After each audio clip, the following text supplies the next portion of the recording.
The night my sister called me the family's shame in front of 12 guests, she had no idea that I was already holding the evidence that would dismantle her entire empire. So, how did it come to this? How did the daughter they mocked become the one they would later beg for mercy? My name is Alicia. I'm 32 years old, and I built a pet care and property investment business from the ground up without a single dollar of my family's support. Tonight, I want to tell you how humiliation turned into strategy, how silence became power, and why the most devastating revenge is sometimes delivered without raising your voice. 3 days ago, I stepped into my parents' dining room in Seattle, and the warmth inside felt suffocating, not comforting, not inviting, suffocating like the air had already chosen a side. Rain clung to my coat as I closed the front door behind me. The familiar scent of roasted turkey and cinnamon drifted from the kitchen, but it didn't feel like home. It felt like walking into a courtroom where the verdict had already been decided. 12 guests sat around the long mahogany table. Crystal glasses sparkled beneath the chandelier. Every detail had been curated because my sister Cassandra doesn't host dinners. She stages performances. And I was the evening's entertainment. I had brought a homemade pecan pie, not because anyone asked me to, but because some stubborn part of me still believed that contributing something sweet might soften the bitterness between us. Cassandra noticed me before anyone else did. She always did. Her eyes flicked toward me, scanning my coat, my boots, my hair still slightly damp from the rain. Then she wrinkled her nose. It wasn't subtle. It wasn't accidental. She lifted a silk handkerchief and pressed it delicately to her face as if I'd brought in something infectious instead of dessert. "Oh," she said, loud enough for the entire table to hear, "you're here." A few guests shifted awkwardly in their seats. My mother, Patricia, didn't say a word. She didn't rush to greet me. She didn't even stand up. She simply watched calm, composed, like this was expected. My father, Richard, cleared his throat but kept his eyes on his wine glass. I walked toward the table anyway, setting the pie down carefully, as if balance could somehow be restored by precision. Cassandra's gaze swept over my outfit again. "Still dressing like that?" she asked lightly, tilting her head. "It's like wet dog fur and poverty had a baby." Soft laughter scattered around the table. Not cruel laughter. Worse. Polite laughter. The kind people use when they don't want to offend the host. I felt heat rise up my neck, but I kept my expression neutral. I've learned something about humiliation. The person who reacts first loses control of the room. "You could at least try to look presentable," Cassandra continued.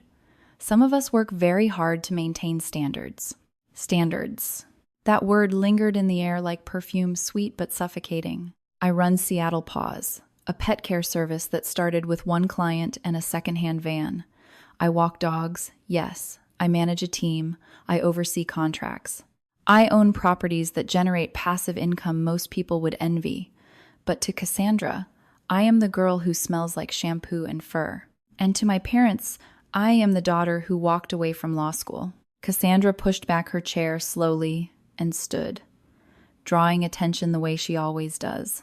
"Actually," she said, placing one manicured hand on the table, "don't bring your trouble here. Nobody wants to deal with your mess." The room fell quiet. Then she looked directly into my eyes. "For 5 years," she said clearly, "this family has been ashamed of you." That sentence hit harder than I expected, not because it was new, but because it was finally spoken aloud. Ashamed. 5 years ago, when I withdrew from my prestigious law program to pursue pet care services, my mother reacted as if I had committed a crime. She slammed her hand against the marble kitchen counter and told me I was throwing away a golden future. "You're choosing to be a glorified servant instead of a lawyer," she said back then. "Don't expect us to fund something that embarrasses this family." And she meant it. At the very same time, my father liquidated part of his retirement savings to give Cassandra $200,000 for her luxury event planning startup. He toasted her radiant future with expensive champagne while I sat there drinking tap water, knowing I was officially on my own. That was the moment I learned something important. In my family, love followed status. Back in the present, in that dining room glowing with curated perfection, Cassandra waited for me to react. She wanted tears, or anger, or a dramatic exit she could mock later. Instead, I did something unexpected. I smiled just slightly. Not because I wasn't hurt, but because I knew something she didn't. 3 weeks earlier, a thick legal file had landed on my desk. Inside it were documents that told a very different story about my sister's so-called thriving company. Fabricated financial statements, inflated profit margins, questionable transactions. I hadn't planned to act immediately. I was still reviewing everything carefully, still deciding whether blood should outweigh truth. But as Cassandra stood there, basking in the approval of 12 silent witnesses, something shifted inside me. This wasn't about sibling rivalry anymore. This was about accountability. "I won't stay long," I said calmly, adjusting my coat. "I just came to say hello." My voice didn't tremble. That seemed to irritate her more than if I had shouted. She leaned closer, lowering her voice just enough to pretend discretion while ensuring the table could still hear. "You've always been jealous of me," she whispered, "and you always will be." Jealous. If she only knew. I looked around the table one last time. 12 faces, some curious, some uncomfortable, none intervening. My mother avoided my eyes. My father sipped his wine, and I realized something with stunning clarity. I had spent years trying to earn validation from people who had already decided I was a disappointment. So I picked up my empty pie dish. I turned toward the door, and I walked back out into the freezing Seattle rain without shedding a single tear. The door closed behind me with a soft click, but the silence that followed felt thunderous. The rain soaked through my coat as I stepped into the driveway. My hands trembled not from cold, but from the release of something I had carried for too long. I wasn't weak for leaving. I was strategic, because while my sister believed she had humiliated me in front of 12 guests, she had no idea that by tomorrow morning I would be reviewing final documents with my attorney. And while my parents thought I was the shame of the family, they had no idea that the woman they dismissed was about to become the one person capable of deciding their golden child's fate. As I started my car and watched the house shrink in my rearview mirror, I asked myself a question that would define everything that followed. If family teaches you that you are nothing, what happens when you finally realize you are everything they underestimated? That night, I didn't cry. I prepared.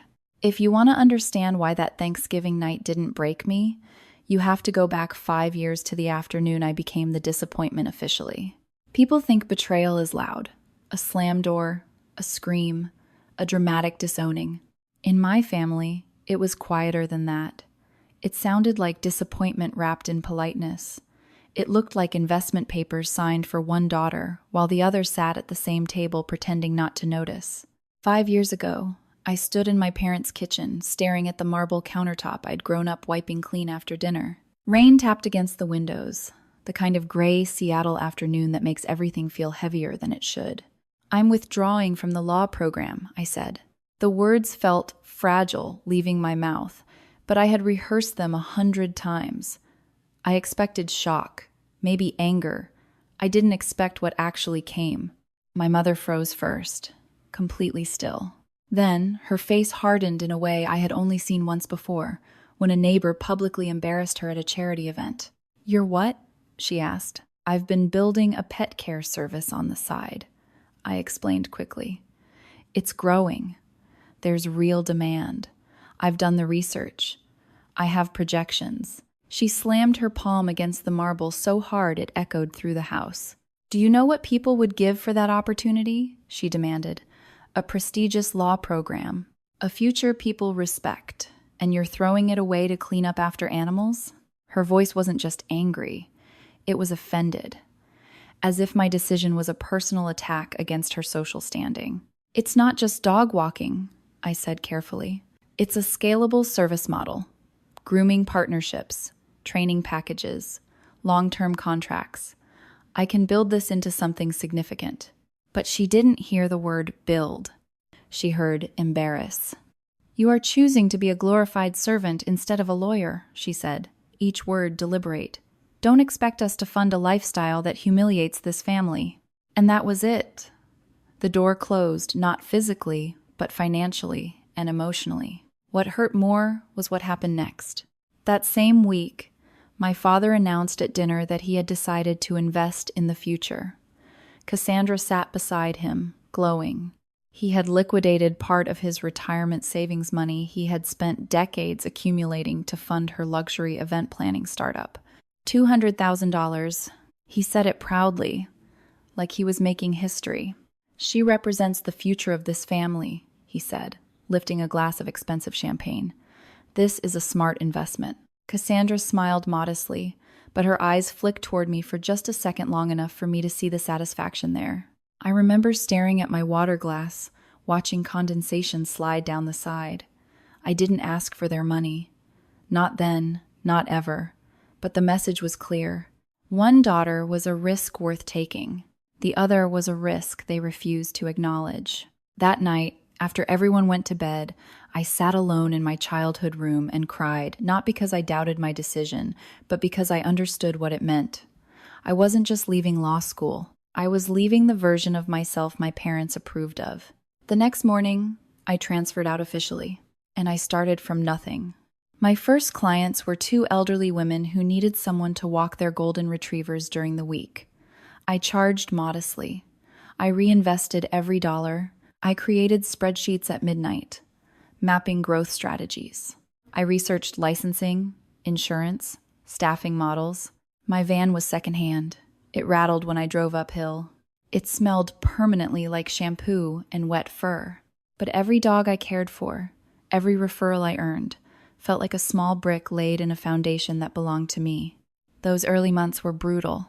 There were days I questioned myself, not because I thought I was wrong, but because the silence from my family was louder than criticism would have been.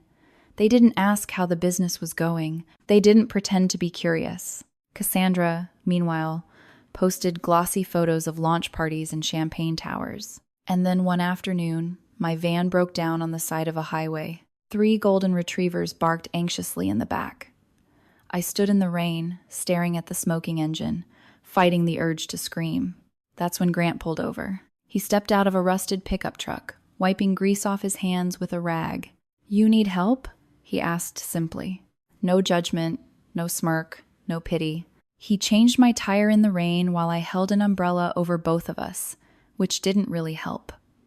We laughed about how ridiculous we must have looked, 2 strangers soaked through, surrounded by barking dogs. He told me he restored vintage cars for collectors, not flashy dealership work, artisanal restoration, the kind of work that required patience and obsession. I told him about my business plans. He didn't laugh. He didn't ask why I wasn't pursuing something more respectable. He asked, "How big do you want it to be?" That question changed everything. Not is it viable, not is it realistic, just how big. We started seeing each other after that. Our dates weren't expensive dinners. They were late-night planning sessions over takeout.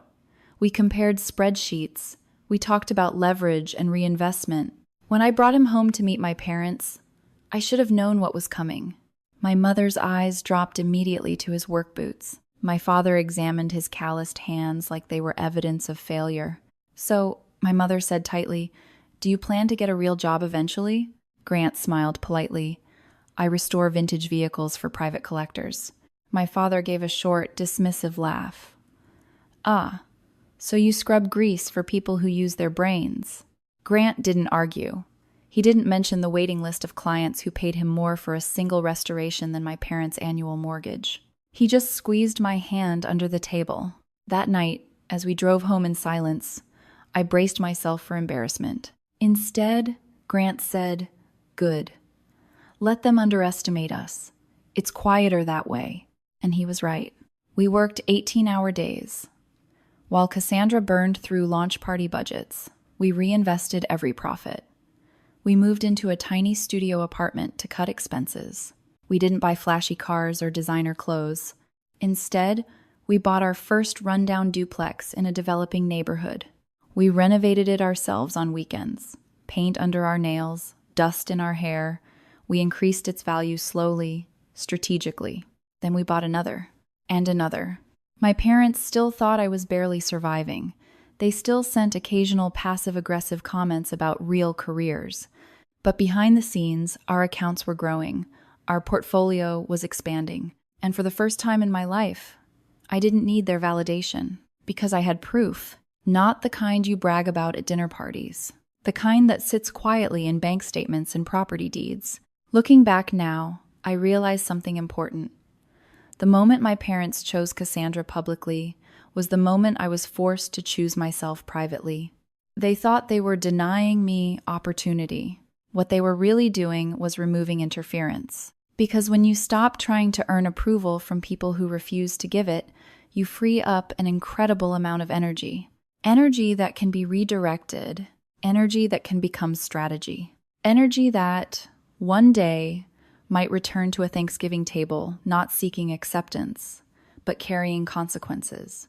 3 years after I left law school and quietly began rebuilding my life from scratch, the distance between my world and Cassandra's illusion finally collided in public. It happened at my parents' 40th wedding anniversary gala, an event Cassandra proudly announced she was organizing as a gift from her thriving company. She talked about it for weeks as if she were producing the Oscars. Exclusive guest list, 5-course catered dinner, live string quartet, influential attendees. She repeated those details in every conversation, each word polished and rehearsed. Grant and I received our invitation last, not by mail, not even formally. Cassandra sent a brief message 3 days before the event. You can come if you want, black tie. If I didn't know her better, I might have thought it was forgetfulness. But Cassandra doesn't forget details. She weaponizes them. The night of the gala, Seattle was glowing under a crisp autumn sky. The hotel lobby shimmered with marble floors and gold accents, the kind of place where wealth doesn't need to announce itself because it hums quietly in the background. Grant adjusted his tie in the reflection of the glass doors before we walked in. He looked incredible, tailored suit, calm posture, that quiet confidence that comes from knowing exactly who you are. You ready? He asked. I nodded, though a familiar tension had already started tightening in my chest. Inside the ballroom, crystal chandeliers bathed everything in warm light. My parents were seated near the stage at a large table surrounded by friends who looked as polished as the silverware in front of them. Cassandra moved between tables like royalty, greeting her court, smiling, air-kissing, making sure every camera angle caught her good side. When she spotted us at the entrance, her smile flickered just slightly before it widened again. "Oh, you made it," she said, as if she hadn't expected us to. A hostess approached immediately and checked our names on a tablet.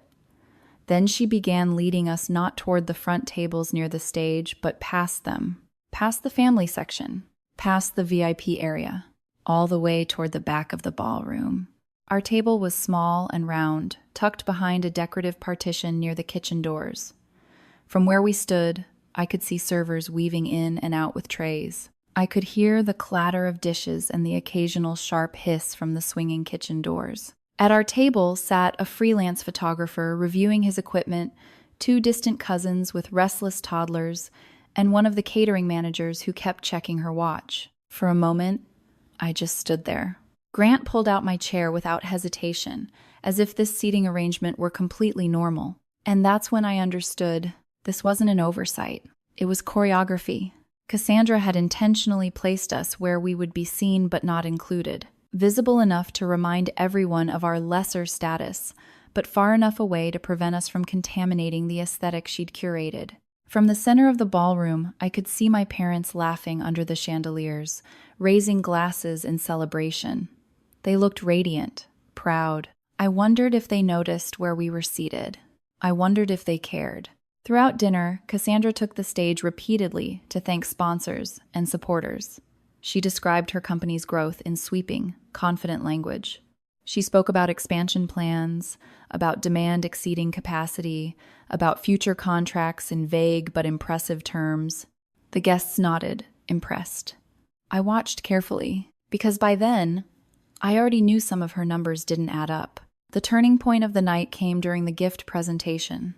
One by one, guests approached the stage with expensive offerings, luxury watches, framed certificates for European vacations, designer art pieces, Each gift was met with applause. Grant had been quiet all evening, but when the announcer invited family members to come forward, he stood. He carried a large, carefully wrapped canvas. For 3 months, he had been working late into the night on that painting. It was a hyper-realistic oil portrait of my parents' first home, the small, modest house they bought when they were newly married, the place where Cassandra and I were raised. It wasn't flashy. It wasn't expensive in the traditional sense. But it was deeply personal. As Grant stepped forward, Cassandra moved quickly, too quickly. She intercepted him before he could reach the stage. "Oh, what's this?" she said brightly, grabbing the microphone before anyone else could speak. Grant removed the wrapping slowly, revealing the painting. For a split second, the ballroom went quiet. Even from the back, I could see the details, the soft glow of the porch light, the faded blue shutters, the small oak tree in the front yard. Then Cassandra laughed. Not softly, not nervously, loud enough for the entire room to hear. "A painting? From a mechanic?" she said, tilting her head. "Mom and Dad might have to hang it in the garage. It would match the fumes." There it was again, that careful cruelty disguised as humor. A few guests laughed hesitant, unsure. My face burned instantly. Not from embarrassment for the painting, but from the blatant disrespect. Grant didn't flinch. He held Cassandra's gaze steadily and spoke into the microphone she still held. "The true value of something," he said calmly, "isn't determined by how shiny it looks. It's determined by the care behind it." His voice wasn't loud, but it carried. The room quieted in a way that felt different this time. Not uncomfortable laughter, but awareness. Cassandra's smile tightened. She rolled her eyes, handed the microphone back to the MC, and waved dismissively as if the moment were beneath her. But the damage was done. Not to us. To her image. Because cruelty, when it's that obvious, leaves fingerprints. We didn't stay for dessert. As soon as the cake was cut, Grant leaned toward me and whispered, "We've shown up. That's enough." Outside the hotel, the cool night air felt cleaner than the ballroom had all evening. As we waited for the valet, my Aunt Sylvia hurried through the revolving doors. "I'm so sorry," she said, grabbing my hands. Her eyes darted behind her to make sure no one followed. "You didn't deserve that," she continued. "And you should know. Things aren't as glamorous as they look." She lowered her voice further. "She's in serious debt. This entire event? Borrowed money. She's juggling loans just to keep up appearances." I felt something shift inside me, not triumph, not pity, clarity. For years, Cassandra had weaponized perception. She controlled the narrative. She built her identity on curated success and public admiration. But perception can't outrun math forever. Grant and I drove home in silence that night, but it wasn't the silence of humiliation. It was the silence of recalibration. The next morning, we reviewed our financial portfolio over coffee. The numbers were solid, stable, growing, and that's when we made the decision that would quietly change everything. We liquidated a portion of our stock holdings and combined it with profits from Seattle Paws's expansion. Through a shell entity we had established months earlier for property acquisitions, we finalized the purchase of a deteriorating commercial building in the financial district. It was a strategic move into commercial real estate, larger scale, higher stakes, more influence. We didn't tell anyone, especially not Cassandra, because by then, I had begun noticing small inconsistencies in her public financial claims. Vendors who didn't exist. Revenue spikes that didn't align with visible contracts.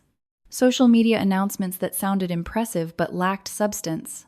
At the gala, I had watched her perform confidence, but backstage, the wires were starting to fray. I didn't yet know how everything would unfold. But I understood something important that night. Cassandra believed humiliation was power. She believed controlling the spotlight meant controlling reality. She didn't realize that the brightest lights cast the sharpest shadows. And in those shadows, truth waits patiently. By the time the cracks in Cassandra's empire became visible to me, I had already learned something dangerous. Patience is a far more powerful weapon than anger. The gala had shown me her desperation beneath the glitter, but it wasn't until a rainy Tuesday morning that suspicion turned into confirmation. My phone rang just after 9 a.m. It was Heidi, my best friend since college, and now a senior risk analyst at one of the largest commercial banks in Seattle. Heidi wasn't dramatic. She didn't exaggerate. If she said something was urgent, it was. "Can you meet me?" she asked quietly. "Not at the office, somewhere private." We chose a small coffee shop near the waterfront, the kind of place where conversations get swallowed by the hum of espresso machines and quiet indie music. When I arrived, she was already seated in the corner, a thick manila folder resting on the table between her hands. She didn't smile. Instead, she slid the folder toward me. "I need you to look at this," she said. I opened it, and the first page stole the air from my lungs. Cassandra's company letterhead. Loan application. Financial statements. At first glance, everything looked polished, professional formatting, impressive revenue growth, strong projected returns. But as my eyes moved down the page, the numbers began to blur in a way that felt wrong. Profit margins inflated by nearly 300%. Vendor payments to companies that didn't exist in public registries. Event deposits listed for venues that, as far as I knew, had never hosted her. Heidi leaned forward, lowering her voice. "These figures don't reconcile," she said. "Not even close. If we approved this, it would expose the bank to serious risk. Alicia, this isn't creative accounting. This is fabrication." I stared at the documents, my chest tightening. Up until that moment, Cassandra had been reckless, dramatic, addicted to appearances. But this was criminal. "She's applying for a 7-figure commercial loan," Heidi continued, "and she's backing it with statements that don't match any verified revenue streams." I felt two instincts collide inside me. The first was panic, the reflex to protect family, no matter how dysfunctional. The second was clarity. For years, my parents had shielded Cassandra from consequences. Every failure was reframed as sabotage. Every mistake excused as ambition. If I reported her immediately, my parents would rally behind her. They would sell their home if they had to. They would blame the bank. They would blame the economy. They would blame me. And Cassandra would learn nothing. So I asked Heidi one question. "What happens if the bank quietly declines?" Heidi hesitated. "She'll look elsewhere." "That's fine," I said softly, because by then, an idea had already begun forming. I left the coffee shop with the folder's contents burned into my memory. That afternoon, I met with Franklin, our corporate attorney who had helped Grant and me structure our property acquisitions. I told him everything, not emotionally, not vindictively, factually. He listened without interrupting. Fingers steepled in front of him. "You're considering legal action?" he asked. "Not yet," I said. "I'm considering leverage." Over the next 2 weeks, we created something that didn't officially exist, at least not in any way that could be traced back to me. Horizon Ventures. On paper, it was an aggressive angel investment firm specializing in high-risk, high-return enterprises. It had capital reserves, it had registered offices, it had a clean digital footprint curated by professionals who understood how credibility is built online. And it had one target. We approached Cassandra through formal channels, never revealing my involvement. Franklin and 2 other attorneys represented Horizon. They requested a meeting to discuss a potential equity investment. Cassandra responded immediately. Of course she did. Desperation wrapped in ego is a powerful motivator. The meeting took place in a neutral conference room downtown. I didn't attend in person, but I listened through a secure audio feed, legal, documented, fully compliant. I wanted to hear her voice when she believed she had secured salvation. She arrived in a designer suit that probably cost more than my first van. She spoke confidently about expansion plans, market demand, her rapidly growing client base. She used phrases like scalable infrastructure and premium brand positioning. My attorneys nodded politely. Then they made the offer. $2 million in exchange for a controlling equity position and strict operational oversight. The contract was meticulously drafted. Every clause had purpose, clear language regarding fiduciary responsibility, explicit prohibitions on using company funds for personal expenses, immediate legal consequences for misappropriation. Cassandra didn't read it thoroughly. She skimmed. She smiled. She signed. After the meeting ended and my attorneys left the room, she made a phone call. The audio feed captured everything. These investors are idiots, she laughed into her phone. $2 million. First thing I'm doing is securing that penthouse before someone else grabs it. I sat alone in my office, staring at the authorization screen for the transfer. There's a moment, before you press a button like that, when you understand the weight of what you're about to do. Was I saving her? Or testing her? I pressed my thumb to the tablet. The funds transferred, and the clock began ticking. For the first few weeks, Cassandra performed gratitude publicly. She announced strategic partnerships. She hinted at expansion. Social media glowed with curated images of luxury meetings and champagne toasts. Behind the scenes, Horizon's compliance system monitored every transaction automatically, every wire, every withdrawal. 3 months passed. Then, one quiet Wednesday afternoon, the alert came. A red notification flashed across my secure dashboard. Unauthorized transaction flagged. I opened the log. $500,000 transferred from the operating account directly into Cassandra's personal checking account. Transaction memo, vehicle purchase, and debt settlement. I leaned back in my chair and closed my eyes for just a second. She hadn't even tried to hide it. The Porsche appeared on her social media the next day, midnight blue, limited edition, captioned, "Hard work pays off." I forwarded the transaction logs to Franklin. He called within minutes. "We have clear breach of contract," he said, "and probable criminal liability. Do you want to offer mediation?" I thought about Thanksgiving, about the gala, about my parents' unwavering denial. "No," I said quietly. "Proceed." Franklin filed an emergency motion to freeze all associated assets under the terms Cassandra had signed. The timing was almost cinematic. Cassandra was hosting a live-streamed press conference to announce a new luxury event package when 2 court-appointed process servers walked onto the stage and handed her the summons in front of cameras. Her smile dissolved mid-sentence. The live stream cut abruptly. Within the hour, her accounts were frozen, credit cards declined, access restricted.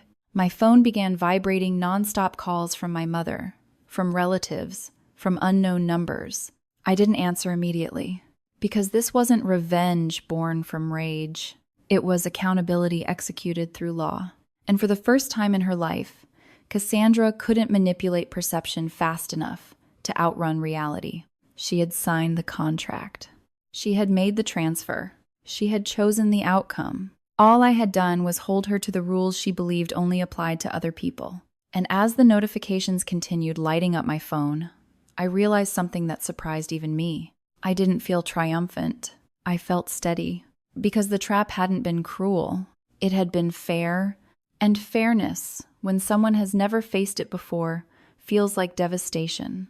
20 minutes after Cassandra was served on that stage, my phone began vibrating like it was trying to escape the desk. My mother's name flashed across the screen. I let it ring once, twice. Then I answered. I didn't even have time to say hello before her voice exploded through the speaker. "Alicia, you need to come home right now. Your sister is being framed." Framed. That word almost made me laugh, but there was nothing funny about the hysteria pouring through the phone. She was sobbing so hard I could barely understand her. Yet even through the panic, the entitlement was sharp and familiar. They froze her accounts. They humiliated her in front of reporters. These investors are trying to destroy her. You have to help the family. Not once did she ask if I knew anything about it. Not once did she ask how I was. To her, I was still a tool, a backup plan, the daughter you summon when the golden child trips. I switched the call to speaker and set the phone on my desk so Grant could hear. He had been reviewing engine blueprints at the work table behind me, but when he heard my mother's voice, he walked over slowly, leaning one hand on the desk. "She's your sister," my mother cried.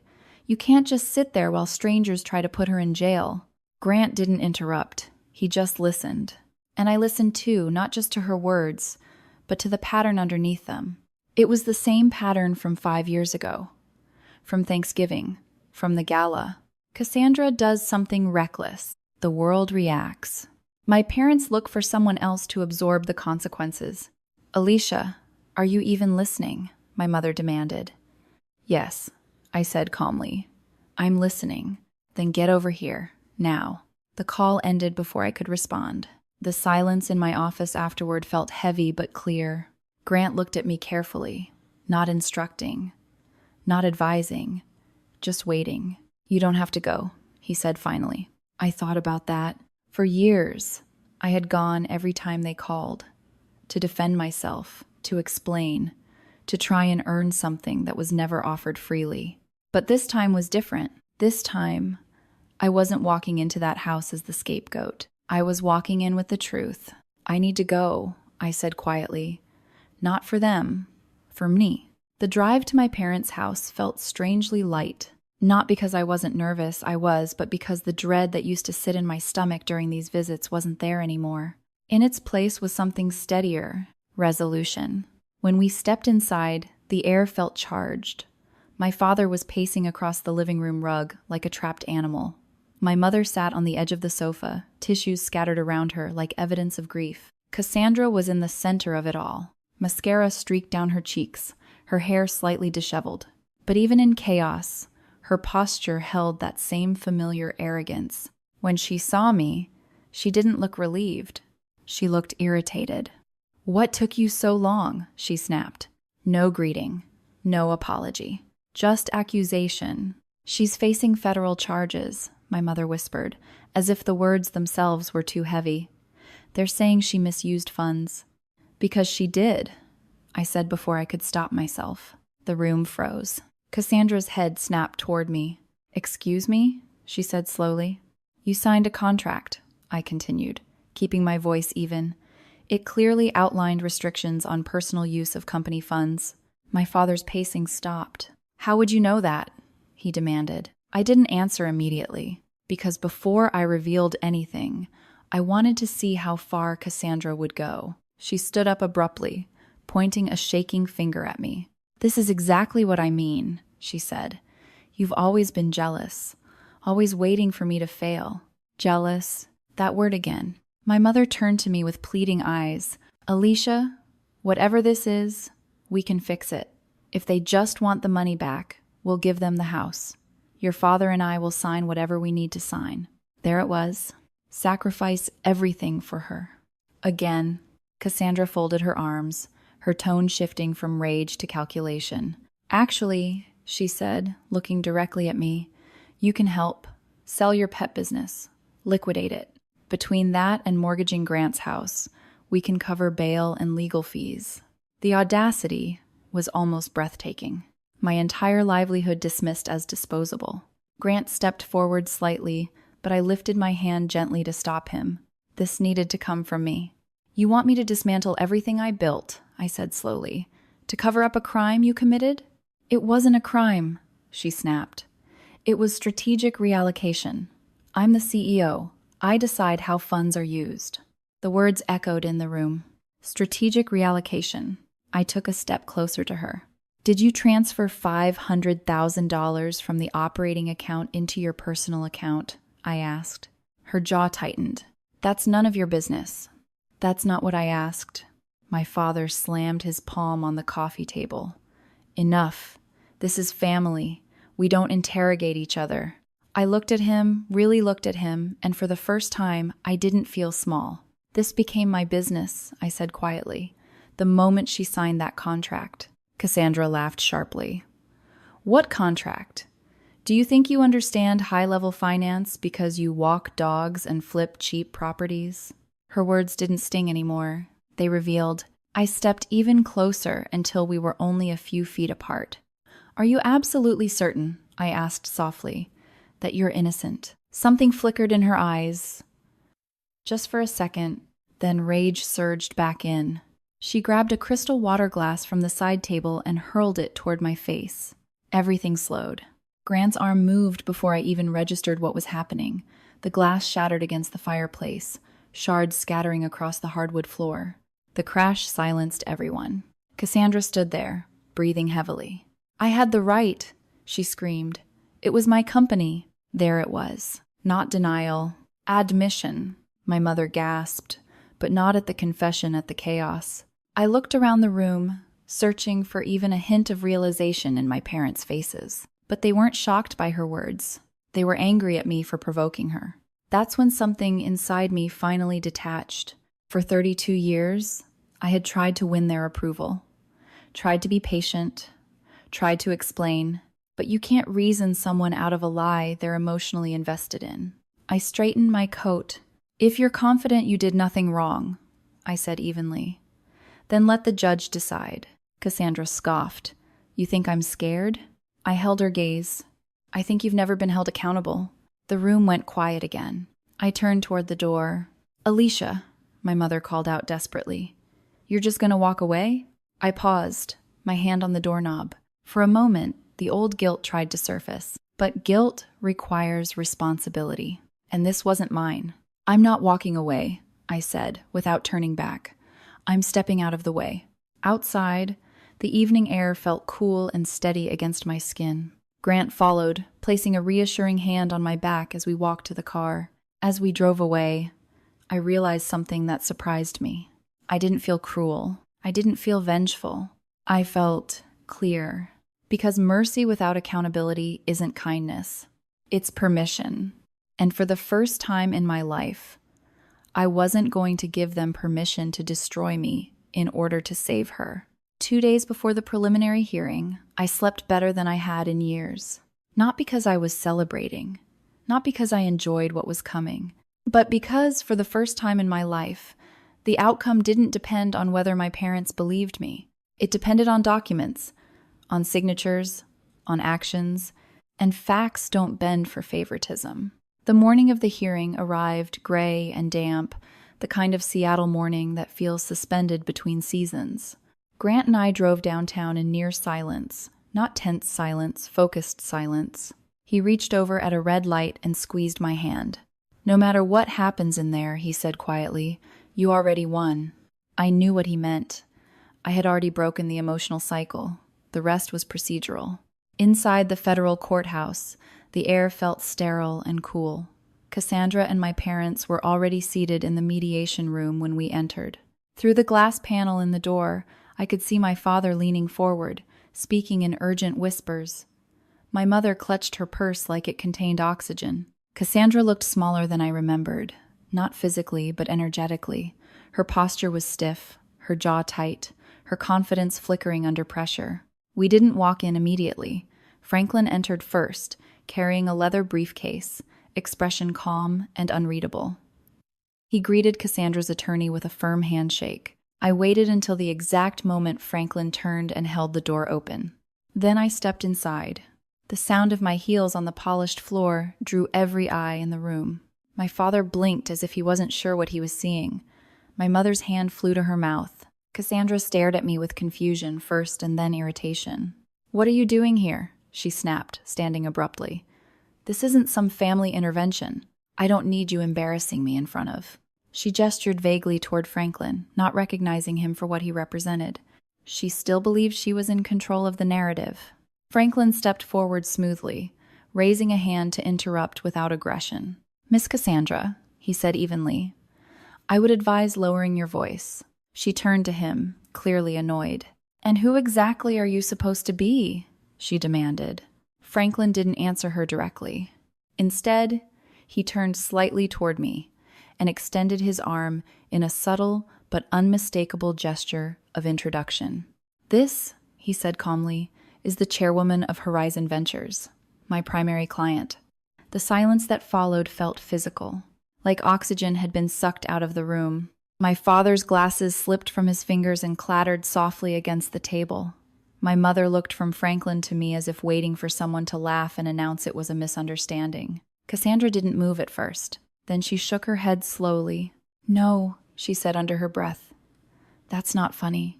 "I'm not joking," Franklin replied. Her eyes locked onto mine. The realization moved across her face in stages: confusion, disbelief, anger, then something deeper. Fear. "You?" she whispered. "Your Horizon?" I took one step forward, not aggressively, not dramatically. Just enough that she had no choice but to meet my eyes. Yes, I said. Her lips parted, but no sound came out.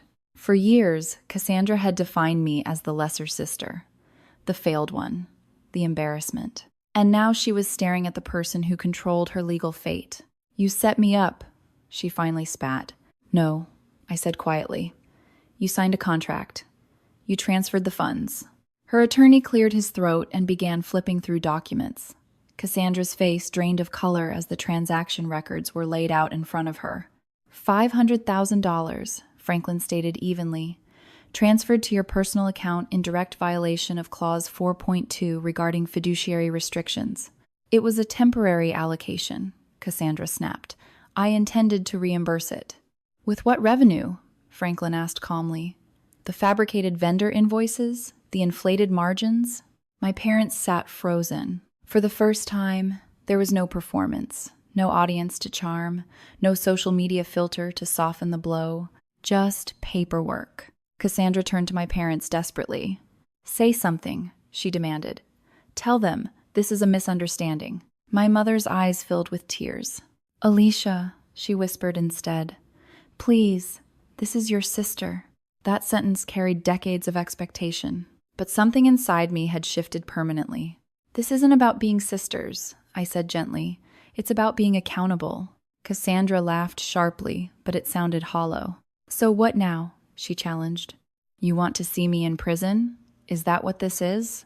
I paused, because this was the moment that mattered. Not legally, emotionally. I wanted you to understand consequences, I said. You've never had to. Her expression twisted. You're enjoying this, she accused. I shook my head. I would have preferred you didn't force my hand. That was the truth. If she had used the funds responsibly, Horizon would have remained an investment, a silent partnership. I had given her opportunity, not sabotage, but she saw money as a shortcut, not a responsibility. The mediation continued for over an hour. Settlement discussions were attempted. Cassandra's attorney explored restitution possibilities, but the breach was clear, the misuse undeniable. Eventually, the path forward narrowed to formal charges. When the session adjourned, Cassandra remained seated, staring at the table. My father stood slowly, as if gravity had increased. My mother approached me cautiously. You could still withdraw, she whispered. We could fix this privately. I looked at her, really looked at her, and, for the first time, I didn't see authority. I saw exhaustion. I didn't create this, I said softly. I just refused to ignore it. Grant joined me at the door. As we stepped into the hallway, Cassandra called my name. I turned. Her composure was gone. Why? She asked, voice cracking. The answer surprised even me in its simplicity. Because you would have destroyed yourself eventually, I said. I just made sure it happened before you destroyed everyone else too. Her shoulders slumped. Not defeated by me. Defeated by her own choices. As Grant and I walked out of the courthouse, the sky had begun to clear. A faint strip of sunlight broke through the clouds, illuminating the wet pavement. I expected to feel powerful. Instead, I felt light, because justice, when it's clean, doesn't feel explosive. It feels steady. I wasn't the family's shame. I was the only one willing to stop pretending. And for the first time in my life, I understood something completely. Karma doesn't arrive screaming. It arrives documented. When I look back at everything that happened, I realize this story was never just about revenge. It wasn't about humiliating my sister or proving my parents wrong. It was about something much quieter and much harder. It was about breaking a cycle, about choosing accountability over denial, about understanding that love without boundaries becomes self-destruction. For years, I believed that if I worked hard enough, stayed kind enough, or sacrificed enough, I would finally earn respect. But this journey taught me something deeper. Respect is not something you beg for. It's something you build by standing firm in your truth. Karma didn't come because I wished for it. It came because actions have consequences, even when families try to protect their favorites from them. If this story resonated with you, if you've ever been underestimated, overlooked, or labeled the disappointment, I hope you remember this. Your worth is not defined by the loudest voice at the table. Sometimes the quietest person in the room is the one holding the most power. Thank you for listening all the way through. If you want more stories about resilience, justice, and finding strength in silence, subscribe to Revenge Drama House. And remember, living well isn't just revenge, it's freedom.